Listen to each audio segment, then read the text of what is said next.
आदर्श व्यक्तित्व का आदर्श योग अमला योग।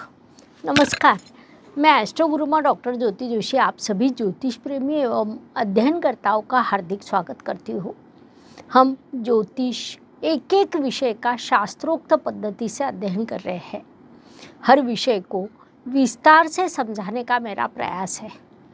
उस अनुसार आज के भाग में हम अमला योग इस विषय पर विस्तार से वार्तालाप करेंगे। ये सब जानकारी शास्त्रीय होने के कारण एक बार सुनने पर यदि आपको न समझ आए तो उसे पुनश्च सुने, ताकि आपका अध्ययन परिपूर्ण हो। विषय को लेकर यदि आपका कोई प्रश्न हो तो उन्हें कमेंट बॉक्स में लिखें।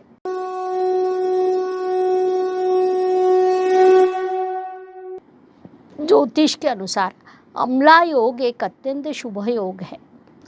जातक का भाग्योदय करने की शक्ति उसमें होती है, इसीलिए ये अत्यंत दुर्लभ योग माना जाता है। अमला योग की कुंडली में हम बहुत कम देखने को मिलती है। आज के युग में कोई व्यक्ति बड़ा धनवान हो, वह सफल व्यक्ति है, ऐसा हम मानते हैं, लेकिन प्रत्यक्ष में वह सत्य नहीं होता। वास्तव में हमें केवल सामने वाले की धन संपत्ति दिखाई देती है। उसे उसने कैसे प्राप्त किया, इस पर किसी का ध्यान नहीं जाता या जानबूझकर हम उसे नज़रअंदाज करते हैं।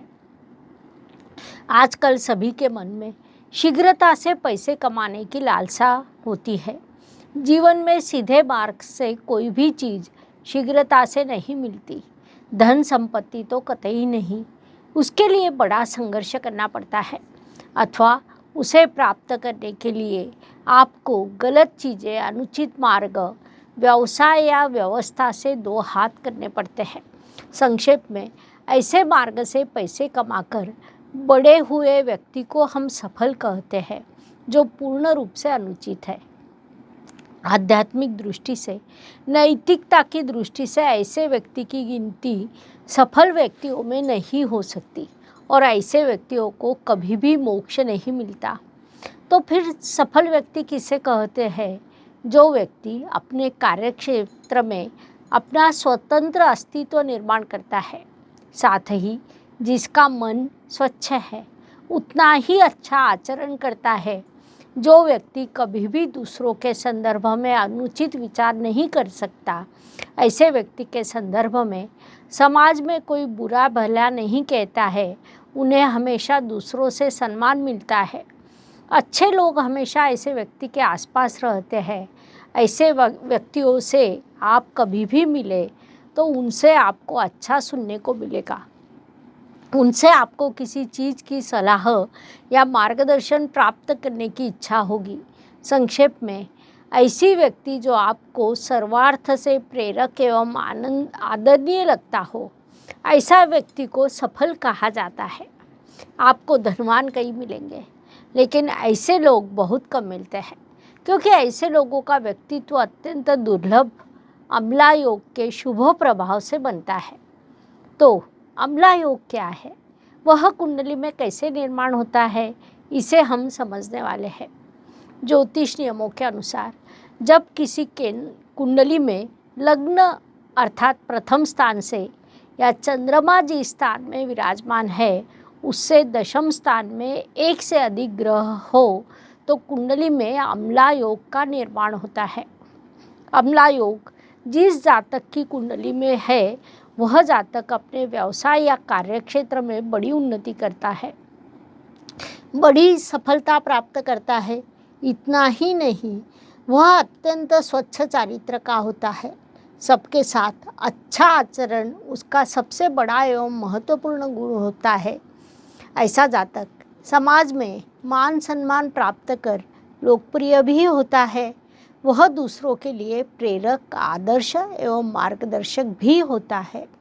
कुंडली में अमला योग के निर्माण के लिए आवश्यक ग्रह स्थिति को ध्यान में लिया जाए तो हर तीसरी कुंडली में वह निर्माण हो सकता है, क्योंकि हर तीसरी कुंडली में लग्न से या चंद्रमा से दशम स्थान पर एक से अधिक ग्रह विराजमान हो सकते हैं। यदि ऐसा हो तो इस योग के शुभ फल हर तीसरे जातक को प्राप्त होने चाहिए, लेकिन ऐसा नहीं होता है, क्योंकि अम्ला योग के निर्माण के लिए या उसके शुभ फल जातक को प्राप्त होने के लिए अन्य कुछ चीज़ें भी आवश्यक होती है।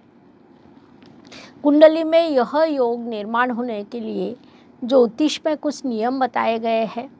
उन नियमों का अध्ययन करने पर हमारे ध्यान में आता है कि यह एक दुर्लभ योग है।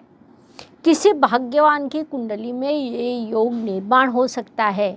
वे नियम कौन से हैं, इसका हम अध्ययन करेंगे। कुंडली में लग्न से या चंद्रमा से दशम स्थान पर जो ग्रह विराजमान है वे शुभ होने चाहिए।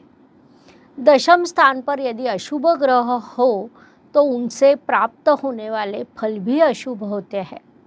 ऐसे ग्रह अम्ला योग का निर्माण कर नहीं सकते, जिसके विरुद्ध किसी अशुभ योग की निर्मिति हो सकती है। दशम स्थान पर विराजमान ग्रह बलवान होने चाहिए ताकि उनसे निर्माण होने वाला योग भी उतना ही बलवान हो, जिससे वह जातक को अधिकतम लाभ प्रदान कर सके। दशम स्थान पर विराजमान ग्रह यदि निर्बली हो या किसी अशुभ ग्रह की उन पर दृष्टि हो तो उनसे अम्ला योग की निर्मिति हो नहीं सकती। यदि अम्ला योग निर्माण हुआ तो भी उसकी शुभ फल प्रदान करने की शक्ति कम होगी। इसे उदाहरण देकर समझना हो तो मान लीजिए किसी जातक के कुंडली में रवि ग्रह दशम स्थान में विराजमान है लेकिन बलहीन है। साथ ही कुंडली में दशम स्थान पर विराजमान शनि, जिसे हम प्राकृतिक पाप ग्रह मानते हैं, उसकी अशुभ दृष्टि दशम स्थान के रवि पर है। परिणाम स्वरूप पहले से ही बलहीन रवि शनि के अशुभ प्रभाव में ऐसी स्थिति होने पर कुंडली में अम्ला योग की निर्मिति हो नहीं सकती। इस स्थिति में जातक को शुभ परिणाम न प्राप्त होते हुए कोई अशुभ योग निर्माण होकर फल भी अशुभ प्राप्त हो सकते हैं। परिणाम स्वरूप जातक का व्यवसाय या कार्यक्षेत्र में नुकसान हो सकता है, उसकी प्रतिष्ठा कम हो सकती है, यहाँ तक कि उसे अपमानित भी होना पड़ सकता है। वह अनुचित मार्ग पर चलने लग सकता है। किसी भी कार्य को करते समय उसे संकटों का सामना करना पड़ सकता है, संघर्ष करना पड़ सकता है। ग्रह जितना अधिक बलवान उतने अधिक शुभ फल प्राप्त होते हैं। उसी प्रकार ग्रह जितना अशुभ उतने अशुभ फल जातक को प्राप्त होते हैं। समस्याएं भी उतनी अधिक बढ़ती है।